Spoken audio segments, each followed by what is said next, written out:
Hey, now it's the Rob from 106.1 KISS FM here with my tag team partner in podcasting. Hey, it's Eric Cornish, and thank you for joining the Enhancement Talent. Back in the old stomping grounds. That's right. It's kind of bringing back some old memories here as we are here in the ESPN Evansville studios, and it's kind of where, well, it's not where it all got started, but I think we started in the KDQ studio eventually, and I don't think so. I think our very first episode was in the KDQ studio, and we had somebody walk in on us. Remember, in the middle of recording.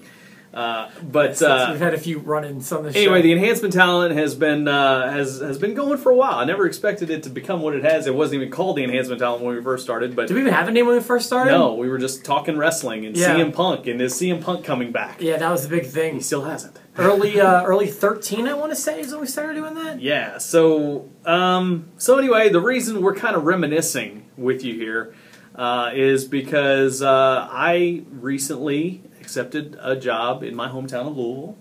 So congratulations, thank by the you. way. I appreciate that. So I will be leaving this area and headed back home to working a block away from the legendary Louisville Gardens, might I say. Mm-hmm. Very excited about that, wrestling-wise. But anyway, it's been a great run with the Enhancement Talent. We're going to have one more show. But end of an era, man, and this has been cool. Eric, I've loved doing this with you. You've put a ton of effort into this, way more than I have, and I appreciate everything you've done for this. You'll continue to be a friend, although Absolutely. we'll no longer be co-workers. And we will always talk wrestling in some capacity. Absolutely.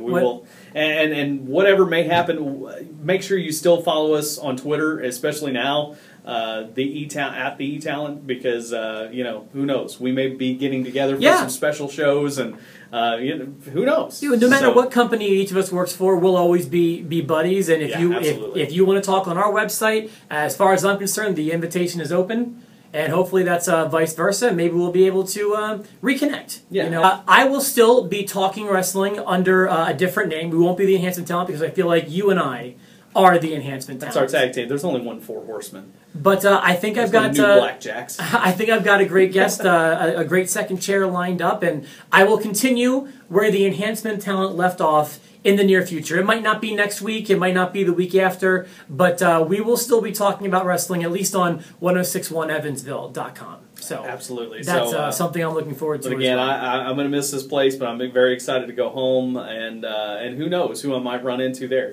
Maybe Al Snow, maybe Nightmare Danny Davis and Jim Cornette, and we'll. I'll pull them in and say, "Hey, we need to Skype with my buddy Rob and have a little Enhancement Talent." So, if I could just have some parting words for you to steal a line from the King, Eric, I hate to see you go, but I love to watch you leave. Yeah, I know why.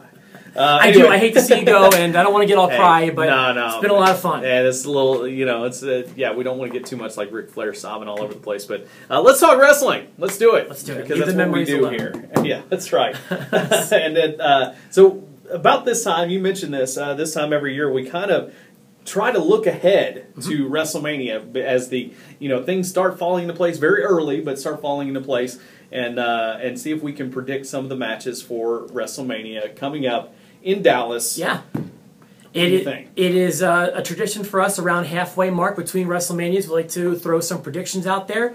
And I've got a few predictions of my own. Nothing that's going to set the world on fire. Nothing that really hasn't been talked about yet. But I have a few matches in my head. You mentioned that the show is going to be in Dallas, which makes it very interesting. It's been talked about. It's been declined. It's been accepted. It's a whole weird state. The first match I'm going to throw out there, just because it's been talked about so much, is Lesnar and Austin. And I will agree with you on that one, actually, yeah. I don't know that I would bet on it, but it seems like it could definitely happen. If you watch Austin's podcast with Paul Heyman, you would think it's definitely happened. I think it was set up perfectly there, or either that or it was just Heyman kind of going off the cuff and Austin just jumping right in. However, I will say that JR said on his podcast, on his blog, he was like, let's face it, folks, Austin is not coming back to wrestle Brock Lesnar at WrestleMania, which almost guarantees it is. So JR is very good at working people, and I think it will happen. I think you're right. Okay. You want to throw one out there, or you want me to throw another one? Yeah, let me throw one out there.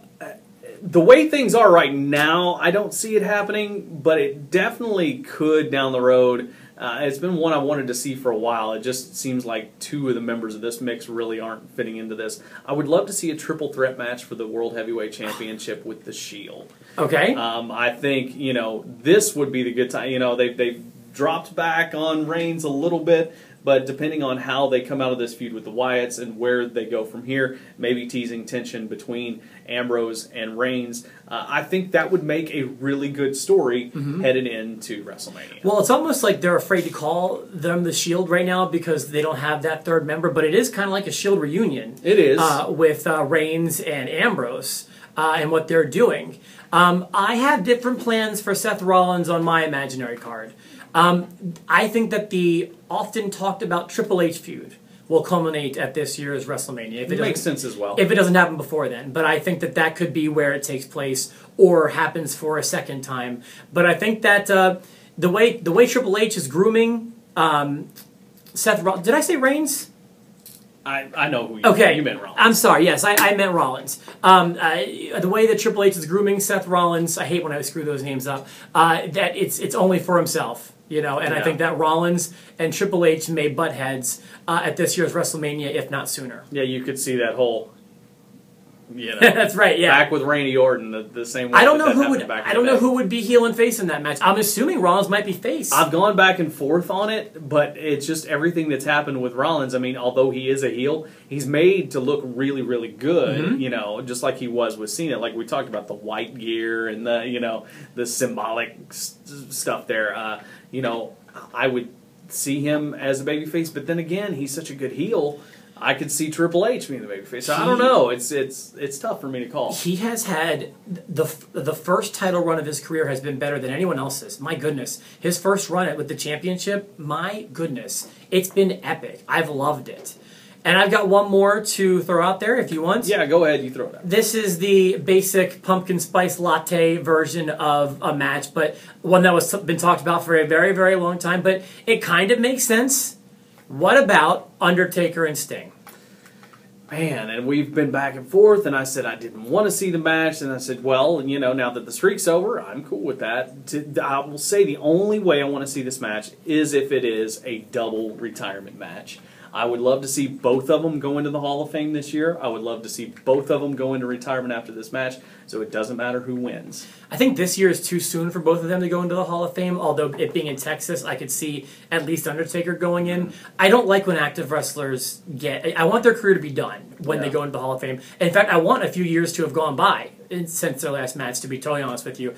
But they are certainly both Hall of Fame worthy wrestlers. Yeah. And one thing I wanted to mention in last week's episode that I forgot to mention, one thing that makes me really happy is I think Sting is really happy where he is. I think he's someone who really resisted the McMahon family for so long that I think he was really nervous and tepid to come over. But I think he's happy he did. Well, I think he's made the most out of whatever he's done. I mean, because even in TNA, I mean, he embraced that and did really well and kind of came up with a whole new character with that Joker character, which he's used a little bit here. Which he definitely used 2 weeks ago, or I'm sorry, on Monday, on Labor Day. But I don't want him to end his career in TNA. Do you? No, absolutely not. But I wanted him to come over and not regret it. I wanted to come over, balls to the wall, everything, all in, and I feel like he has, and that makes me happy. Like when Brett came back. Right. I just feel like it was a hatchet that was buried, that was bothering everybody.